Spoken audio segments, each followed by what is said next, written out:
सरकार कहती कुछ और है, करती कुछ और है। लोग रोजी रोटी के लिए परेशान है। मौजूदा उत्तर प्रदेश की सरकार शराब वही है, केवल बोतल चेंज कर रही है। देखिए, जब बॉर्डर पे तनाव हो तो इसका मतलब देश के किसी न किसी हिस्से पर चुनाव है। जो महामारी होती है वो औषधि से ठीक होती है, पाखंड से महामारी ठीक नहीं हुआ करती है। मैं बड़ा अचंभित रहता हूँ कि कोरोना का वैक्सीन बना नहीं है, लेकिन 78% लोग कोरोना से ठीक कैसे हो रहे हैं, ये भी भारत में एक ताजुब का विषय है।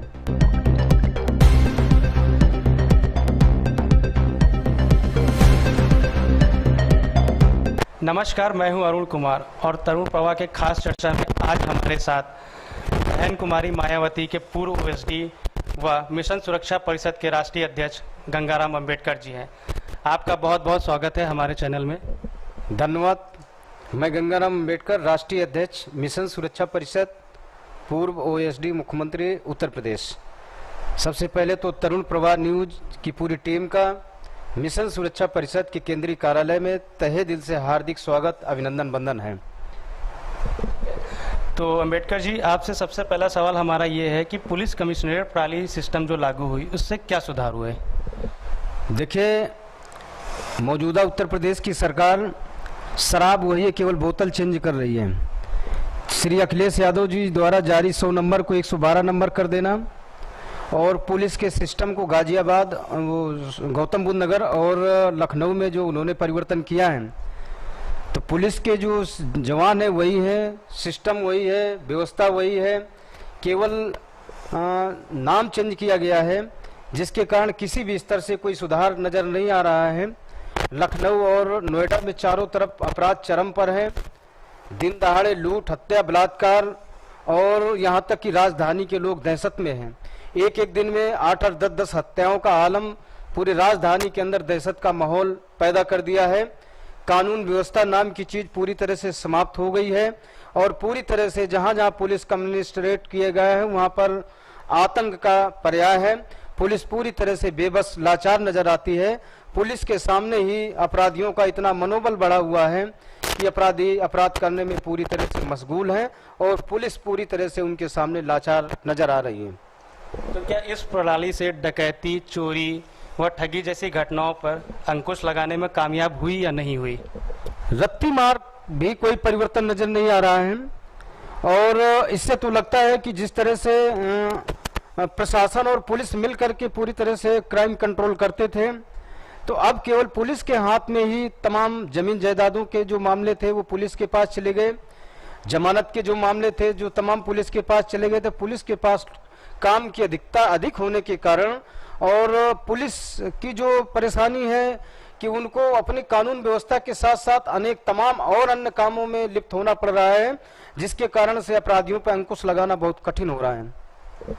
तो एक सवाल और भी था, जैसे कि भारत में जीडीपी गिर रही है, तो उसके बारे में आपकी क्या राय है? अब देश की सरकार की गलत आर्थिक नीतियों के कारण, जबकि माननीय प्रधानमंत्री जी ने कहा था कि देश को हम तरक्की की तरफ ले जाएंगे, लेकिन उनकी गलत आर्थिक नीतियों के कारण कुछ चुनिंदा जो कॉर्पोरेट घराने हैं, जो निजी घरानों के हाथ देश की अर्थव्यवस्था को सौंप देने के कारण जिन विभागों के द्वारा देश की आर्थिक प्रगति होती थी, उन प्रगति वाले विभागों को निजी हाथों पे सौंप देने के कारण रेल, गेल, भेल, बीएसएनएल, इंडियन ऑयल, एयरपोर्ट जैसे बड़े विभागों को निजी हाथों पे सौंप देने के कारण देश की अर्थव्यवस्था पूरी तरह से चरमरा गई है। दूसरी तरफ जो देश के प्रधानमंत्री जी की जो उनकी गलत आर्थिक नीति के कारण जो बाहर से आयात और निर्यात का जो सिस्टम था पूरी तरह से चरमरा गया है। पड़ोसी देशों के बीच जो संबंध हमारा मधुर नहीं रहे हैं, जिसके कारण भी देश की अर्थव्यवस्था पर भारी परिवर्तन नजर आ रहा है। तो इस तरह देश की जो सरकार है उसकी गलत आर्थिक नीतियों के कारण ये जीडीपी दर पाकिस्तान से भी नीचे गिर गई है। ये देश के लिए बड़ा दुर्भाग्य का विषय है, देश के लिए एक संक्रमण का दौर है। तो भारत में गिरती जीडीपी के दो मुख्य कारण मांगे गए हैं, जैसे कि कंस्ट्रक्शन सेक्टर और मैन्युफैक्चरिंग सेक्टर, और इसके साथ और भी सेवाओं को जोड़कर भारत की जीडीपी -7% में है। इनसे इसको छोड़ के और जो भारत की मेन जीडीपी गिरी हुई है वो है -23.9% पे। इस पे आप क्या कहेंगे? देखिए, जब उत्पादन ही देश में हो रहा है उत्पादन करने वाली इकाइयों को कोरोना के नाम पर पूरी तरह से बंद कर दिया गया है। और जब उत्पादन नहीं हो रहा तो वितरण भी नहीं हो रहा, जब वितरण नहीं हो रहा तो उद्योग के साथ व्यापार नहीं चल रहा है, जब व्यापार नहीं चल रहा है तो लोगों के पास मुद्रा का आदान प्रदान नहीं हो रहा है। और जहां तक जो पेट्रोलियम पदार्थ हैं उनमें बेतहाशा जो विदेश से जो आने वाले गैलन से भी ज्यादा जब उनकी बढ़ोतरी की गई है, जिसके कारण किराए पर बढ़ोतरी, किरायों के साथ साथ जो महंगाई दर पर बढ़ोतरी, जिसके कारण जीडीपी दर पूरी तरह से नीचे उतर गया है, जो देश में महंगाई को पूरी तरह से निमंत्रण दे रहा है और अर्थव्यवस्था पूरी तरह से चरमरा गई है। तो जैसा कि अभी आपने कहा था कि और भी पड़ोसी देशों की जीडीपी के बारे में बताया, तो उसी तरह हम अपने जो पड़ोसी देशों की जो जीडीपी है उसको अगर देखें तो बांग्लादेश की 7%, नेपाल की 6%, पाकिस्तान की 5.50%, वहीं भारत की जीडीपी -23.9%। आखिर ऐसा क्यों, इसका क्या वजह है? अब ये तो बड़े दुर्भाग्य की बात है कि नेपाल से भी ज्यादा हम लोग गए गुजरे हो गए। भूटान की जो मुद्रा है वो हमारे रुपए से ज्यादा सबल है। तो ये भारतीय जनता पार्टी की सरकार के लिए एक नाकामी के सिवा कुछ नहीं है।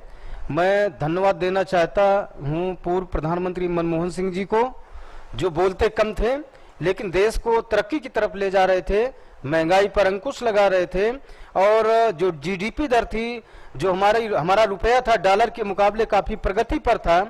तो यही माननीय प्रधानमंत्री जी चुनावी जनसभाओं में अक्सर गला फाड़ फाड़ के बोला करते थे कि भाइयों बहनों, ये जो देश का मुद्रा है ये इसको हम डॉलर के मुकाबले लाने के लिए, हम देश में अच्छे दिन लाने के लिए सरकार बनाना चाहते हैं। जनता जब उनकी इन कोरी कोरी बातों पे आ गई तो आज देश की जनता को ये ऐसे दिन देखने पड़ रहे हैं। और जैसा कि अभी भारत का इस समय चीन के साथ में समझौते बहुत खराब चल रहे हैं, तो इसको देखते हुए भारत ने जो है चीन के सभी ऐप्स और गेमों को बंद कर दिया है। तो उसके बावजूद भी चीन की इतनी जीडीपी खराब नहीं है, लेकिन भारत के साथ ऐसा क्यों? देखिए, जब बॉर्डर पे तनाव हो तो इसका मतलब देश के किसी न किसी हिस्से पर चुनाव है। जब उत्तर प्रदेश में कोई असेंबली का इलेक्शन होता है तो पाकिस्तान का मुद्दा चरम पर होता है। देश में पार्लियामेंट का चुनाव होता है तो पाकिस्तान का सर्जिकल स्ट्राइक चरम पर होता है। लेकिन क्योंकि आने वाले वक्त में बिहार में चुनाव है और बिहार को हम जो बौद्धिक भाषा में उसको हम मगध के रूप में जानते हैं, जिसकी राजधानी ऐतिहासिक रूप से पाटलिपुत्र थी, और चाइना भी एक बौद्ध कंट्री है, इसलिए बिहार के इलेक्शन को ध्यान में रख कर के चाइना के बीच इस तरह तनाव पैदा करने की कोशिश की गई है। और जहां तक पंचशील समझौता पंडित जवाहरलाल नेहरू और चाइना के बीच हुआ था तो वो एक मील का पत्थर था। अगर पंचशील समझौते के आधार पर हमारी सरकार काम करे तो मुझे लगता है कि क्योंकि ये देश हमारा युद्ध का देश नहीं है, ये देश हमारा बुद्ध का देश है, और बुद्ध का देश समता, ममता, बंधुत्व और न्याय पर आधारित, हम लोग बिना युद्ध किए हुए दुनिया में शासन किए हैं और भारत का जो डंका है, परचम है, पूरी दुनिया में फहराया है। तो मुझे लगता है कि देश की सरकार को सावधानी के साथ पंचशील समझौते के तहत चाइना से वार्ता करने की जरूरत है। और जैसा कि अभी है कि भारत की बेरोजगारी भी मुख्य कारण बनती जा रही है युवा बेरोजगारों के लिए, उसके लिए आपका क्या प्रयत्न रहेगा? जब से सरकार बनी है तो सरकार अक्सर ये वादा करती थी कि 2 करोड़ रोजगार हम बेरोजगारों को प्रत्येक वर्ष देंगे, लेकिन जब देश की सरकार की नीयत ही नहीं साफ है, उन्होंने सामान्य भर्तियों पर रोक लगा रखी है। जो लोक सेवा आयोग, कर्मचारी चयन आयोग, रेलवे भर्ती बोर्ड में सन्नाटा है, जो बैकलॉग कोटा अनुसूचित जात पिछड़ी जात का खाली पड़ा है, उस पर सरकार की तरफ से कोई विज्ञापन नहीं आ रहा है। और जब से भारतीय जनता पार्टी की सरकार स्थापित हुई है, एक भी वैकेंसी सकुशल रूप से किसी भी बेरोजगार को ज्वाइनिंग देने का काम नहीं किया है। वो हमेशा अदालतों के चक्कर में उलझ गई हैं, जिसके कारण जो बेरोजगार हमारे लोग हैं वो उनकी एक सीमाएं हैं कि 18 से 35 के बाद, या रिजर्व जो कैंडिडेट है वो 40 के बाद पूरी तरह से उनके हाथ में फावड़ा कुदाल के सिवा कुछ दिखाई नहीं दे रहा है। दूसरी तरफ जो कल कारखाने थे कोरोना के नाम पर बंद किए गए। जब कल कारखाने कोरोना के नाम पर बंद करके जो लोग जो नगरीय क्षेत्रों में पलायन करके अपने जीवन यापन के लिए गए थे, वो पूरी तरह से जब ग्रामीण अंचल में जाकर के अपने अपने गांव में पहुंच गए तो सरकार ने लॉकडाउन खोल दिया, जिसके कारण वो गांव में रहने वाले लोग, जो शहरों में फल का ठेला लगाने वाले लोग, जो चाट का ठेला लगाने वाले लोग, कल कारखानों में मजदूरी करने वाले लोग, वो लोग जब गांव में पूरी तरह से शिफ्ट हो गए तो ये लॉकडाउन समाप्त हुआ, जिसके कारण गांव में वो लोग बेरोजगारी का शिकार हैं, उनके बच्चों के लालन पालन के लिए दिक्कतें हैं। सरकार कहती कुछ और है, करती कुछ और है, इसलिए पूरी तरह से देश में तबाही का आलम है। लोग रोजी रोटी के लिए परेशान हैं, पूरी तरह से बेरोजगारों का जो आक्रोश है सड़कों में दिखने लगा है। कई शहरों में 5 तारीख को आक्रोश दिखा, अभी 9 तारीख को बेरोजगारों ने पूरे देश में थाली एवं ताली पीट कर माननीय प्रधानमंत्री जी की भाषा में उन्हीं को जवाब देने का काम किया। तो इस तरह से बेरोजगार पूरी तरह से तबाही की कगार पर हैं। तो जैसा कि अभी आपने बताया, तो निजीकरण भी इस समय एक बहुत बड़ा मुद्दा चल रहा है भारत में। तो निजीकरण को देखते हुए सब कुछ निजी हाथों में किया जा रहा है, जैसे रेलवे, बड़े बड़े उद्योगों और एयरपोर्ट को। तो इस पे सरकार की क्या मकसद हो सकती है इसके पीछे? मुझे तो लगता है कि जब गरीब मजदूर किसान का बेटा पढ़ाई लिखाई करके सरकारी विभाग में इंस्पेक्टर, कलेक्टर, डॉक्टर, प्रोफेसर बनने लगा, यही इस देश की जो फिरका परस्त ताकतें हैं उनको हजम नहीं हो रहा था। जिन विभागों पे उनको रोजगार के अवसर थे, तो भारतीय रेल बड़े पैमाने में बेरोजगारों को रोजगार देती थी, गेल, भेल, बीएसएनएल, एयरपोर्ट, इंडियन ऑयल, तमाम ऐसे सरकारी विभाग थे जहां रोजगार के ज्यादा अवसर थे। तो मुझे लगता है कि देश की हुकूमत ईस्ट इंडिया कंपनी के राय पर चल चुकी है। जिस तरह ईस्ट इंडिया कंपनी में कुछ अंग्रेज भारत में आए थे, उन्होंने देश की अर्थव्यवस्था को अपने कब्जे में लिया। जब देश की अर्थव्यवस्था उनके कब्जे में हो गई तो उन्होंने सामाजिक व्यवस्था पर भी अंकुश लगाया और धीरे धीरे करके देश में पूरी तरह से कब्जा कर लिया। देश अंग्रेजों का गुलाम हो गया। इसी तरह जो हमारे देश की सरकार की जो नीति है वो पूरी तरह से कुछ चुनिंदा घरानों के हाथ पर देश के महत्वपूर्ण जो विभाग हैं उनको दे देना चाहते हैं, जिससे आने वाले समय में ये अडानी, अंबानी, कुमार मंगलम ऐसे चुनिंदा लोग देश की पूरी सामाजिक, आर्थिक और शासन सत्ता पर पूरी तरह से अंग्रेजों की तरह शासन करें और देश एक बार फिर से पूंजीवादी व्यवस्था का गुलाम बनाने का काम करें। ऐसी ही व्यवस्था सरकार देश में लागू कर रही है। तो अभी हमारे साथ में जैसे और भी कुछ मुद्दे हैं इन चीज़ों को लेके, कि जैसे जनसंख्या वृद्धि, लचर शिक्षा की व्यवस्था, पूंजी की कमी, लघु और कुटीर उद्योगों का खत्म होना, जैसे ये हमारे जीवन में बहुत महत्व देते हैं। तो क्या ये भी उसी तरह उस बेरोजगारी में महत्व दे रहे हैं, बेरोजगारी को नीचे गिराने में? इस पे आपका क्या कहना है? देश में जो कुटीर उद्योग हैं, कुटीर उद्योग खात्मे की तरफ इसलिए हैं क्योंकि जो सरकारी जो भ्रष्टाचार है, बिजली के जो इतने अनावश्यक उसमें लोड है, जो तमाम विभागों की जो एनओसी है वो इतनी टफ है, जिसके कारण उत्पादन कम और भ्रष्टाचार के कारण उनमें लागत ज़्यादा लग रही है, जिसके कारण चाहे वो कालीन उद्योग हो, चाहे साड़ी उद्योग हो, चाहे ताला उद्योग हो, चाहे चूड़ी उद्योग हो, चाहे रेशम सूत उद्योग हो, चाहे चिकन उद्योग हो, चाहे पीतल उद्योग हो, पूरी तरह से ठप पड़ गए हैं। और जिसके कारण तमाम बड़े पैमाने में उन कल कारखानों में, कुटीर उद्योगों में लगे हुए जो रोजगार पाए हुए व्यक्ति थे उनके हाथों से काम छिन गया है, जिसके कारण कुटीर उद्योग बंद होने से रोजगार के अवसर समाप्त हो गए हैं। और इसके पीछे जो सरकारी तानाशाही है, सरकारी जो व्यवस्था है, सिस्टम है, वो बहुत जटिल है, जिसके कारण एक एक करके कुटीर उद्योग बंद होते जा रहे हैं। दूसरी तरफ जो देश में जो इंफ्रास्ट्रक्चर है, जो देश में निर्माण की जो इकाइयां हैं, वो पूरी तरह से वो भी ठप होने की कगार पर हैं। जो रियल एस्टेट है पूरी तरह से चरमरा गया है। सरकार ने रेरा जैसे तमाम अंकुश लगाने वाली इकाइयों को उनके मुकाबले खड़ा कर दिया है। सरकार सिर्फ अपने विरोधियों को सबक सिखाने पे इस तरह से पूरी तरह से लगी हुई है। और जहां जहां भारतीय जनता पार्टी की सरकार नहीं बन रही है, वहां केवल मीडिया को मिला करके वो साजिश रचने में लगी हुई है कि किस तरह इस सरकार को पदस्थ किया जाए और पदस्थ करके यहाँ भी भारतीय जनता पार्टी की पिछले दरवाजे से सरकार स्थापित किया जाए, जैसा कि इस समय महाराष्ट्र में चल रहा है। पहले बिहार सरकार से लड़ाने की कोशिश हुई, अब हिमाचल प्रदेश सरकार से लड़ाने की कोशिश चल रही है। तो सरकार केवल शॉर्टकट रास्ता अपना रही है, जनता उनको बहुमत दे या न दे, लेकिन हथकंडे इस्तेमाल करके मीडिया को उसमें साझीदार बना करके सरकार केवल साजिश कर रही है। और जो गिरती हुई जो जीडीपी दर है, बेरोजगारी है, महंगाई है, इससे ध्यान हटाने के लिए कहीं विकास दुबे का मुद्दा ट्रायल पे चल रहा है, कहीं रिया चक्रवर्ती का मुद्दा टाइल्स पे चल रहा है, एक मुद्दा समाप्त नहीं होता। अब कंगना रनौत का मुद्दा भी करीब महीने 2 महीने चलेगा, फिर सरकार कोई नया मुद्दा लाएगी, ताकि इन तमाम जरूरतमंद चीजों से ध्यान भटका करके जनता को दूसरी तरफ उनको उलझाने की कोशिश मीडिया के माध्यम से सरकार कर रही है।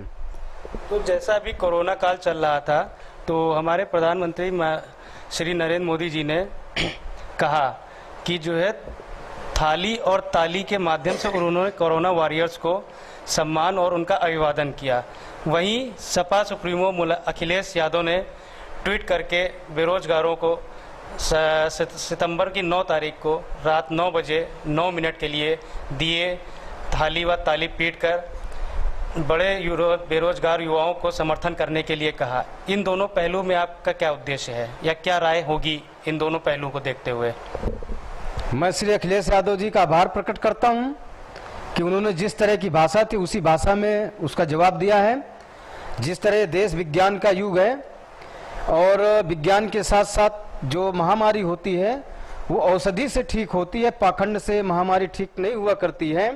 लेकिन हमारे देश के माननीय प्रधानमंत्री जी एक जिम्मेदार व्यक्ति होने के बाद भी उन्होंने ताली एवं थाली पीटकर और कोरोना को भगाने की जो बात कही, पूरी दुनिया में भारत की हंसाई कराने का काम किया।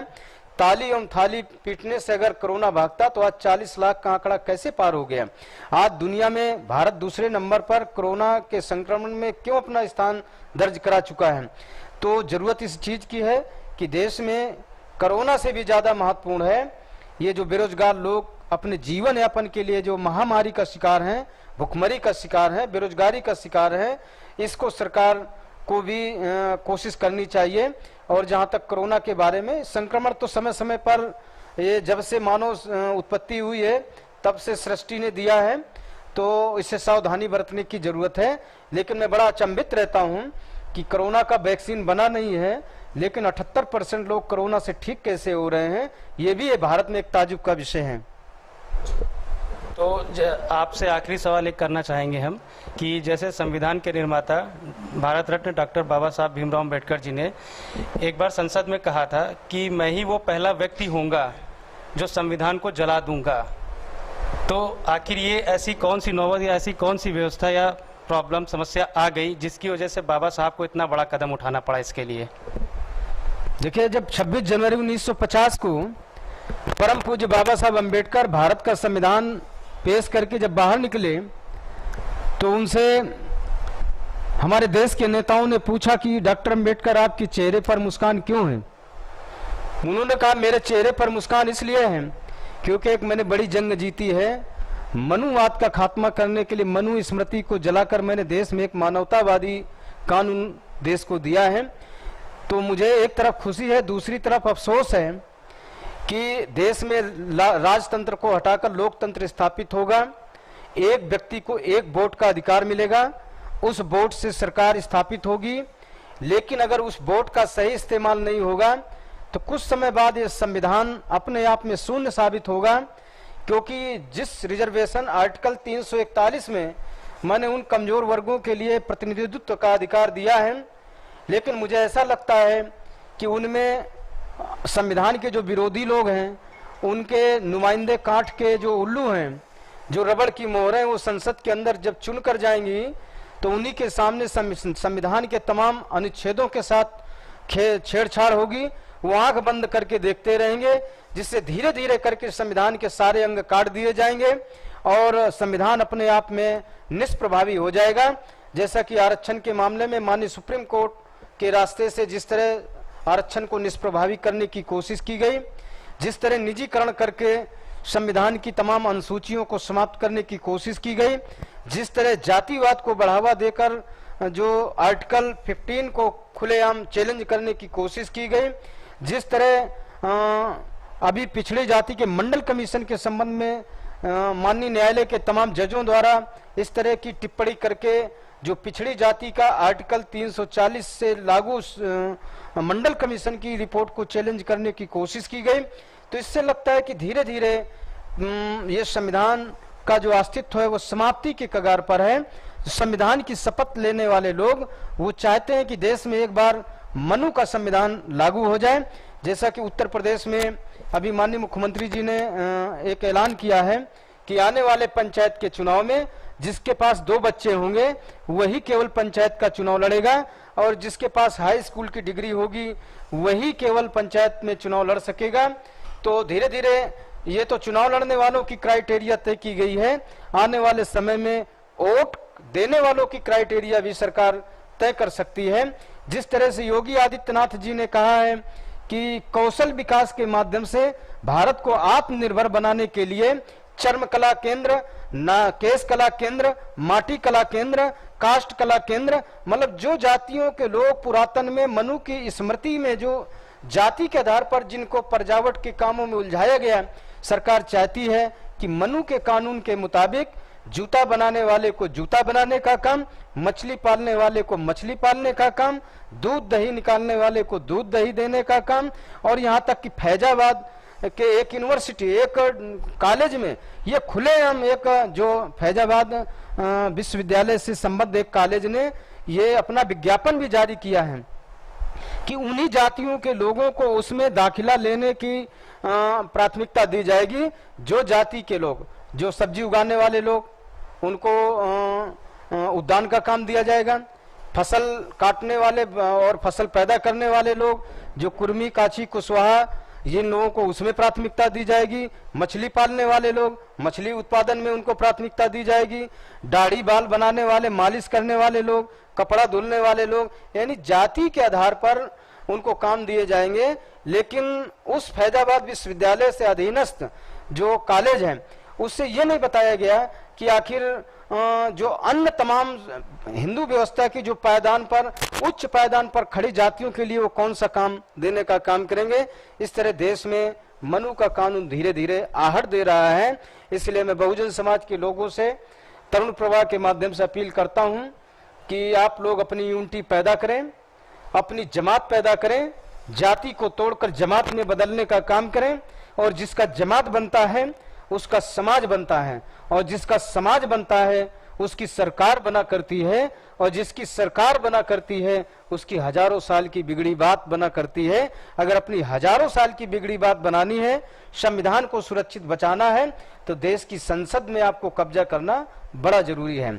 और जिन लोगों ने देश की संसद पर कब्जा कर लिया है उनको उसी रास्ते पर जो मंदिरों पे जो पूजा करने वाले लोग थे उनको मंदिरों का काम देने का काम हम लोगों को करना चाहिए, और अपनी ताकत पैदा करके अपने वोट का जो सही इस्तेमाल करके बाबा साहब अम्बेडकर की सोच का भारत बनाने का काम, एक सच्चा लोकतांत्रिक देश बनाने का काम हम लोगों को करना चाहिए।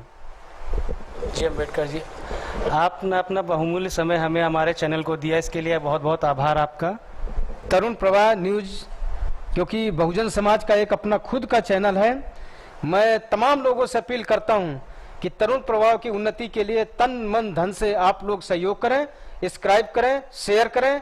जय भीम, जय भारत, नमो बुद्धाय। आज के हमारे खास चर्चा के कार्यक्रम में इतना ही।